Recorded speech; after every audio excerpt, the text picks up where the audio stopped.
এতক্ষণ পর্যন্ত আমরা যে ডিসকাশন করছিলাম, যে আমরা শুরু করেছিলাম একটা ইঞ্জিনিয়ারিং ড্রয়িং এ কিভাবে একটা হেক্সাগন ড্র করব, একটা ইলিপস, প্যারাবোলা এবং হাইপারবোলা ড্র করব। এবার একটু অ্যাডভান্স টপিক, সাইক্লয়েডাল কার্ভ। এখন সাইক্লয়েডাল কার্ভ এটা আহ, অনেক সময় আমাদের অনেকেরই হতে পারে যে প্রথমবার হয়তো নামটা শুনছি, সাইক্লয়েড, সাইক্লয়েডাল কার্ভ। আর কেউ কেউ হয়তো যারা একটু অ্যাডভান্স স্টাডি করেছি তারা হয়তো নামটা হয়তো শুনে থাকতে পারি, যে সাইক্লয়েড কি জিনিস সেটা হয়তো জানতে পারি। তো যাই হোক, আমরা এখন সবাই সেই জিনিসটা জানবো যে একটা সাইক্লয়েড কি। একটা সাইক্লয়েড কি সেটা অনেক সময় মুখে বলার থেকে হয় না যে এটা ছবি দেখিয়ে দিলে খুব ইজি হয়ে যায়। তো একটা সেরকমই অ্যানিমেশন আমরা দেখে নিই। সাইক্লয়েড কি? সাইক্লয়েড হচ্ছে একটা সার্কেল যখন একটা স্ট্রেট লাইনের উপরে রোল করে, তখন যে locus of a particular point on the periphery of the circle is called cycloid. Similarly যখন সেটা স্ট্রেট লাইনের উপর রোল না করে যদি একটা আনাদার সার্কেলের উপর রোল করে, তখন যেটা হয় তখন তাকে এপিসাইক্লয়েড বলে। আর যদি inside the periphery of the circle roll করে, তখন তাকে হাইপোসাইক্লয়েড বলে। তো যাই হোক, এগুলো আমরা একটু অ্যানিমেটেড ভিডিও দেখে নিই, তাহলে আমাদের বুঝতে আরো অনেক সুবিধা হবে। তো এখানে দেখতে পাচ্ছি যে এই যে সার্কেলটা, সেটা একটা প্লেনের ওপরে রোল করছে। এখানে অ্যাঙ্গেলেতে, এখানে 2π-তে পৌঁছে গেলে এই যে প্রোফাইলটা হলো, এই যে প্রোফাইলটা, এটা হচ্ছে একটা সাইক্লয়েড। তাতে কি হচ্ছে, এই একটা circle rolling on a flat plane, যেখানে এই পার্টিকুলার পয়েন্টটা, যেখান থেকে এই যে অ্যাজ ইফ ধরে নিতে পারি এখানে একটা আমার পেন্সিল রয়েছে, সেই পেন্সিলটা তার পয়েন্টটাকে ট্রেস করে করে যাচ্ছে 0 ডিগ্রি থেকে 360 ডিগ্রি রোটেশনের মধ্যে। তো তাহলে এই যে প্রোফাইলটা হলো, এটা হচ্ছে একটা সাইক্লয়েড।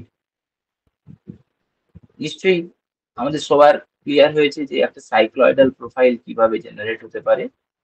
তো এটা হচ্ছে একটা সাইক্লয়েড। তো তাহলে এই 360 ডিগ্রি রোটেশনে সে কতটা লেন্থ যাবে?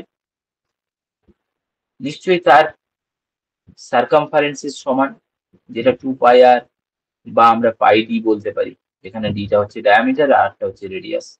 তো এই লেন্থটা সে ট্রাভেল করবে। তাহলে এই 0 থেকে 2π এই পর্যন্ত লেন্থটা তাহলে কত হবে? এই লেন্থটা নিশ্চয়ই হবে তার সার্কামফারেন্সের ইকুয়াল, বা বাংলাতে যদি বলি তার পরিধির সমান, দ্যাট ইজ 2πr এর সমান, রাইট? সেই লেন্থটা এখানেতে হবে। তো এটা হলো সাইক্লয়েড। সাইক্লয়েডের আরো সাইক্লয়েডাল পেন্ডুলাম আছে। সাইক্লয়েডের আরেকটা নেচার ইন্টারেস্টিং, যে আমাদের এই ধরনের যদি কার্ভ থাকে, তাহলে তার অ্যামপ্লিটিউড, এখানে দেখতে পাচ্ছি একটা বলকে এই ওপরের জায়গা থেকে ছাড়া হচ্ছে, সেই সময়ই একটা বলকে এখান থেকে ছাড়া হচ্ছে। এটা যদি অন্য কার্ভ হতো, যেহেতু এই ডিস্টেন্সটা কম, এই বলটা আগে পৌঁছে যাচ্ছে, এই বলটা পরে পৌঁছাচ্ছে। কিন্তু সাইক্লয়েডাল কার্ভের নেচারটা এইরকমই, যে এটা একই সময়ে এসে পৌঁছাচ্ছে। ঠিক আছে? তো যাই হোক, যেমন সাইক্লয়েড বলেছিলাম, সেরকম বলেছিলাম যে এপিসাইক্লয়েড বা হাইপোসাইক্লয়েড রয়েছে। তো এখানে এটা একটা এপিসাইক্লয়েডের এক্সাম্পল। তো এপিসাইক্লয়েডে কি বলছে, যে একটা সার্কেল, আগের কেসেতে কি ছিল সাইক্লয়েডের কেসেতে, যে সেটা একটা স্ট্রেট লাইনের উপরে রোল করছিল। আর এখানে সে কি করছে, আর একটা সার্কেলের উপরে রোল করছে, আর একটা সার্কেলের আউটার পেরিফেরিতে রোল করছে। তাহলে যে কার্ভেচারটা সে ট্রেস করছে, লোকাসটা যেটা পাচ্ছে, সেই প্রোফাইলটা, এই পার্টিকুলার প্রোফাইলটাকে কি বলতে পারি, যে এটা হচ্ছে একটা এপিসাইক্লয়েড। ওকে, এবার চলে আসি হাইপোসাইক্লয়েড। হাইপোসাইক্লয়েডে কি না, সেখানে পুরো ঘটনাটাই হচ্ছে একটা সার্কেলের ভেতরে। তো তাহলে এটা একটা হাইপোসাইক্লয়েডের প্রোফাইল। এই যে প্রোফাইলটা জেনারেট হচ্ছে, এটা একটা হাইপোসাইক্লয়েডের প্রোফাইল। ওকে, তো এবার আমাদের ড্রয়িং শিটেতে আমরা কি করব, আমরা কি এই এপি, হাইপো এবং সাইক্লয়েড সবগুলোই আঁকবো?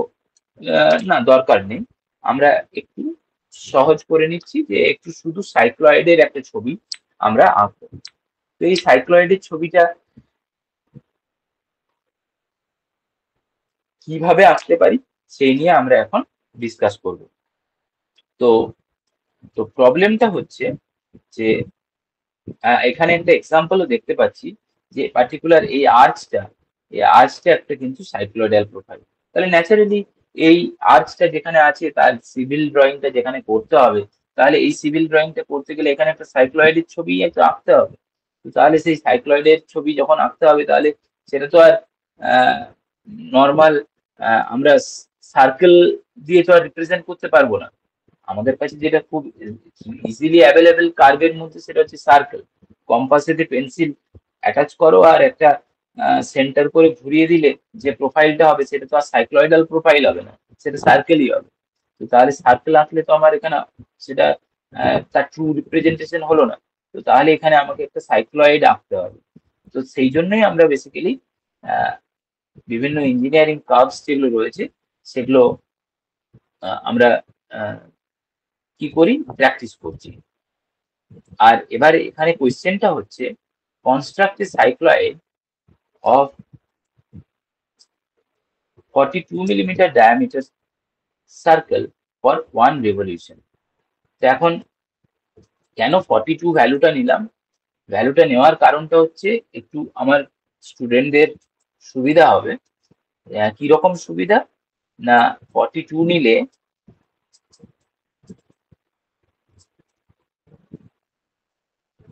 বেসিক্যালি পাই ডি যে ভ্যালুটা হবে সেটা অলমোস্ট 132।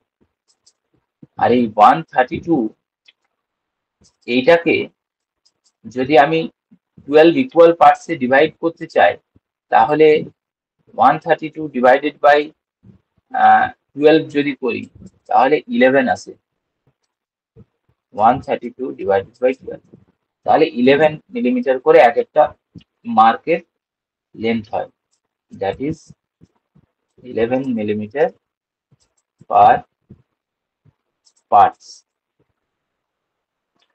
তো এখন আমরা ডিসকাস করি যে এটা অবশ্যই 21 মিলিমিটার হবে। তো এখন আমরা ডিসকাস করি যে কিভাবে আমরা এই সাইক্লয়েডটা আঁকতে পারি। তো আমরা প্রথমেই যেটা শুরু করব সেটা হচ্ছে যে সেন্টার করে 21 মিলিমিটার রেডিয়াস নিয়ে একটা সার্কেল ড্র করে ফেলবো। এই সার্কেলটা আমরা ড্র করে ফেলেছি, পি পয়েন্ট পেয়ে গেছি। এই পি পয়েন্ট থেকে পি পয়েন্টটা কোথায় রোল করছে না একটা স্ট্রেট লাইনে। এই স্ট্রেট লাইনটার লেন্থ কত না 132 মিলিমিটার। কেন?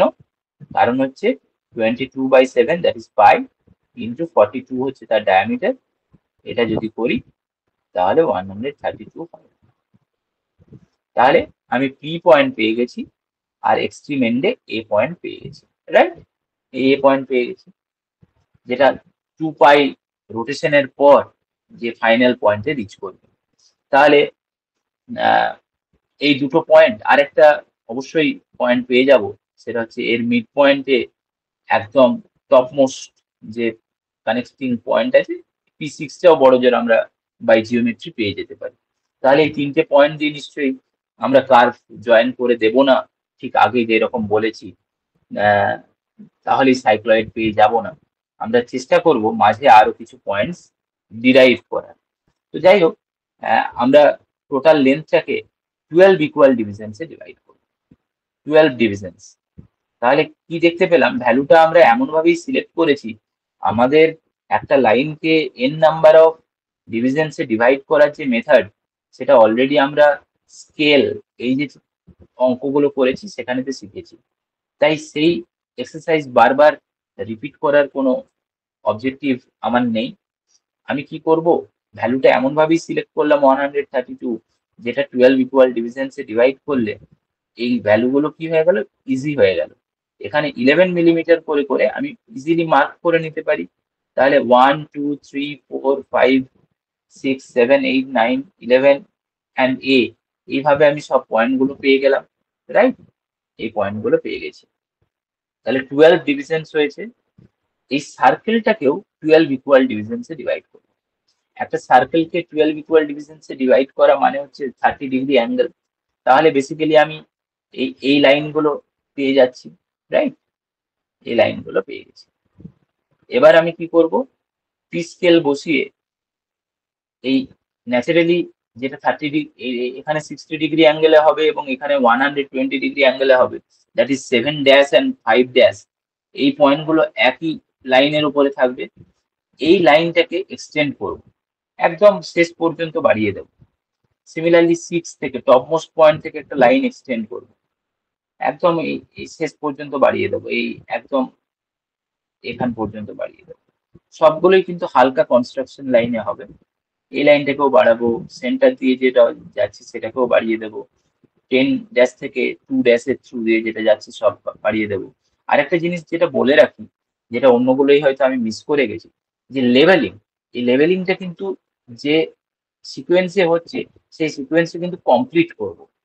অনেক সময় হয়তো এখানে যেমন C6 দেওয়া আছে, C7 টা লেখা নেই, তো এগুলো তো আমি বুঝতেই পারছি যে এটা C7, C8, C9, C10, C11 and C12 হবে। তো তাহলে সেই লেভেলিং গুলো কিন্তু আমরা কমপ্লিট করব। ওকে। আর এখানেতে পার্টিকুলারলি এই যে লাইনটা, এই লাইনটা ড্র করার কোনো দরকার নেই। সিমিলারলি এই লাইনটাও ড্র করা, এখানে একটা ওই পয়েন্টে ট্যানজেন্ট নর্মাল ড্র করেছে, তো সেটা আমার দরকার নেই। বা এই সার্কেলটাও ড্র করার দরকার নেই। ঠিক আছে, আমার যেটা দরকার সেই জিনিসগুলো আমরা ডিসকাস করতে করতে যেটুকু পাচ্ছি শুধু সেই জিনিসটুকুই দরকার। একটু ক্লামজি হয়ে গেছে ছবিটা, আমি আরেকবার এখানটা ডিসকাস করে নিই, যে ফ্রেশ করে আবার স্ক্রিনটা শেয়ার করি। তো এখনো পর্যন্ত তাহলে আমরা কি পেলাম, একটা হরাইজন্টাল লাইনস পেয়ে গেলাম আপ টু দিস পয়েন্ট, মানে একটা রেক্ট্যাঙ্গেলের মতো জিনিস ক্রিয়েট হয়েছে যার মধ্যে হরাইজন্টাল লাইনস গুলো রয়েছে। এবার এইদিকে 1, 2, 3 এই পয়েন্ট গুলো আমরা পেয়ে আছি, রাইট? এবার এখান থেকে টি স্কেলের উপরে পারপেন্ডিকুলার সেট স্কোয়ার বসালে খুব তাড়াতাড়ি আমরা এখানে C1, C2, C3, C4 এই পয়েন্ট গুলোও পেয়ে যাব। মানে বেসিক্যালি এটা তো স্ট্রেট লাইনের উপরে রোল করছে, তার মানে কি সেন্টারটা অলওয়েজ এই লাইনের উপরেই থাকবে। তাহলে 11 মিলিমিটার গ্যাপে গ্যাপে এখানেও পয়েন্ট গুলো আমি মার্ক করতেই পারি, তাই না? তো তাহলে আহ, আমার কি হলো, যে সেন্টার গুলোর ইনস্ট্যান্টেনিয়াস লোকেশন আমি খুঁজে বের করে নিলাম, রাইট? তো খুঁজে যখন বের করে নিয়েছি, এবার আমার কাজ হচ্ছে, আমি নিশ্চয়ই এই পর্যন্ত কোনো বুঝতে অসুবিধা নেই কিভাবে C1, C2, C3, C4 করে আপ টু C12 অব্দি আমি ক্যাপচার করলাম। এবার এই রেডিয়াসটা সেন্টারের থেকে পি, এই যে 21 মিলিমিটার যে রেডিয়াস, সেই রেডিয়াসটা কি কখনো চেঞ্জ হবে? আমি তো এই পি পয়েন্টের লোকাসি ট্র্যাক করছি, নিশ্চয়ই চেঞ্জ হবে না। তো তাহলে কি হবে না, C1 সেন্টারেতে রেখে, ঠিক যেমন এই ছবিটাতে, মানে এই এখানে দেখাচ্ছিল, যে এইটা যদি আমার 21 মিলিমিটার হয়, এই যে যে বারটা রয়েছে এই বারটা, তো তাহলে সেই বারটা দিয়েই তো সবসময় বিভিন্ন ইনস্ট্যান্টে পেন্সিলের মতো করে লাইনটা পড়ছে। তো তাহলে এইটা সিপিটা যদি এখন আমার কাছে ওই পেন্সিলটা হয়, তাহলে যে ইনস্ট্যান্টে ও 11 মিলিমিটার অ্যাপ্রোচ করেছে C1 এ যখন তার সেন্টার, তখন 11 মিলিমিটার, এই 21 মিলিমিটার রেডিয়াসে আমি যদি C1 থেকে এই লাইনটার উপরে 1 ড্যাশ, যে লাইনটা হরাইজন্টাল লাইনটা দিয়ে পাস করেছে, সেই লাইনের উপরে যদি একটা কাট করি, তাহলে আমি পয়েন্ট P1 টা পেয়ে যাব। সিমিলারলি C2 কে সেন্টার করে ওই 21 মিলিমিটার রেডিয়াস নিয়ে একটা যদি কার্ভ ড্র করি on this particular line, 2 dash 10 ড্যাশের থ্রু দিয়ে যেটা গেছে, তাহলে P2 পয়েন্টটা পেয়ে যাবে। সিমিলারলি C3 তে মার্ক করে যদি এদিকে মার্ক করি 21 মিলিমিটার, তাহলে P3 পাবো। C4 এ রেখে 4 ড্যাশ দিয়ে যে লাইনটা গেছে সেখানে যদি মার্ক করি, তাহলে P4 পাবো। এখানে রেখে এখানে যদি মার্ক করি যেটা 5 ড্যাশের থ্রু দিয়ে গেছে, তাহলে P5। এখানে রেখে টপ মোস্টে P6। সিমিলারলি C7 এ রেখে 7 ড্যাশের থ্রু দিয়ে যে লাইনটা গেছে, তো তাহলে C7, sorry P7। Similarly P8, P9, P10, P11 and A, এই সব পয়েন্টগুলো পেয়ে যাব। এই পয়েন্টগুলো পেয়ে গেলে তাদেরকে একটা লাইন দিয়ে, কার্ভ লাইন দিয়ে যদি জয়েন করে ফেলি, তাহলে আমি যেটা পেয়ে যাব সেটা হলো সাইক্লয়েড। তো এইভাবে আমরা সাইক্লয়েড একটা পেয়ে যাব। এরপর আমরা যেটা ডিসকাস করব সেটা হচ্ছে the final point, the final assignment, that is involute.